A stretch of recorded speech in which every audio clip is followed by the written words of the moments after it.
میں نے منادی کی اور تم ایمان لائے۔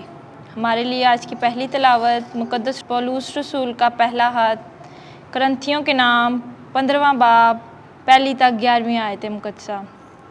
اے بھائیو، میں تمہیں اسی انجیل کی بات جتاتا ہوں جو میں نے تمہیں سنائی تھی اور جو تم نے قبول بھی کی تھی اور جس میں قائم ہو اور جس کے سبب تم نجات پاتے ہو، بشرطیکہ جس طور پر میں نے تمہیں وعظ کیا تم اسے اسی طور پر مانو، نہیں تو تمہارا ایمان لانا بے فائدہ ہے، کیونکہ سب سے اول میں نے وہی بات تم کو پہنچا دی تھی جو مجھے بھی پہنچی تھی، کہ مسیح نوشتوں کے موافق ہمارے گناہوں کے واسطے مرا اور دفن کیا گیا اور تیسرے دن نوشتوں کے موافق جی اٹھا، اور کیفا کو اور اس کے بعد ان 12 کو دکھائی دیا، اس کے بعد 500 سے زیادہ بھائیوں کو ایک ساتھ دکھائی دیا، اکثر ان میں سے اب تک زندہ ہیں اور بعض سو گئے ہیں،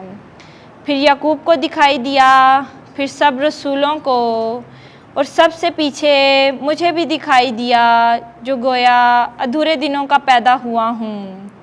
دراصل میں رسولوں میں سب سے چھوٹا ہوں اور اس لائق نہیں کہ رسول کہلاؤں، اس واسطے کہ میں نے خدا کی کلیسیا کو اعزا دی تھی، مگر میں جو کچھ ہوں خدا کے فضل سے ہوں، اور اس کا فضل مجھ پر بے فائدہ نہیں ہوا، بلکہ میں نے اس سب سے زیادہ محنت کی ہے، اور یہ میری طرف سے نہیں ہوئی بلکہ خدا کے اس فضل سے ہوئی جو مجھ پر ہے۔ پس خواہ میں ہوں خواہ وہ ہوں، ہم یہی منادی کرتے ہیں اور اسی پر تم ایمان بھی لائے ہو۔ پاک کلام کے پڑھے اور سنے جانے پر خدا کی برکت ہو۔ زبور 118 جماعتی جواب: خداوند کا شکر کرو کیونکہ وہ نیک ہے۔ خداوند کا شکر کرو کیونکہ وہ نیک ہے اور اس کی رحمت ابد تک قائم ہے۔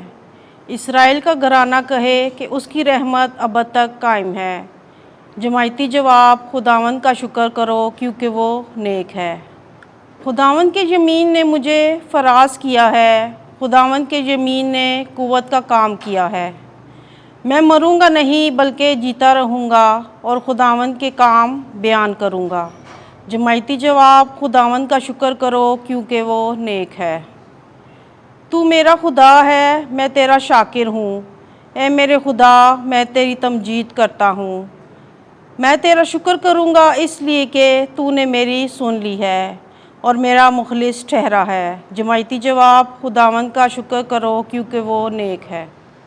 خداوند آپ کے ساتھ ہو۔ انجیل مقدس لوکا کے مطابق اے خداوند تیری تمجید ہو۔ 7واں باب 36ویں سے 50ویں آیت۔ اس کے گناہ جو بہت ہیں معاف ہو گئے کیونکہ اس نے بہت پیار کیا ہے۔ ایک دن فریسیوں میں سے کسی نے یسوع کو دعوت دی کہ میرے ہاں کھانا کھا، اور وہ اس فریسی کے گھر جا کر کھانا کھانے بیٹھا، اور دیکھو اس شہر میں ایک گناہ گار عورت تھی جو یہ معلوم کر کے کہ وہ اس فریسی کے گھر میں کھانا کھانے بیٹھا ہے، سنگے مر کے عطردان میں عطر لائی اور اس کے پاؤں کے پاس روتی ہوئی پیچھے کھڑی ہو کر آنسوؤں سے اس کے پاؤں بھگونے لگی، اور اپنے سر کے بالوں سے پونچھ کر اس کے پاؤں کو مکرن چوما اور عطر ملا۔ اور اس فریسی نے جس نے اس کی دعوت کی تھی یہ دیکھ کر اپنے میں کہنے لگا کہ اگر یہ نبی ہوتا تو جانتا کہ جو اسے چھوتی ہے یہ کون ہے اور کیسی عورت ہے، یعنی یہ کہ گناہ گار ہے۔ اور یسوع نے مخاطب ہو کر اس سے کہا، اے شمعون، مجھے تجھ سے کچھ کہنا ہے۔ اس نے کہا، اے استاد فرما۔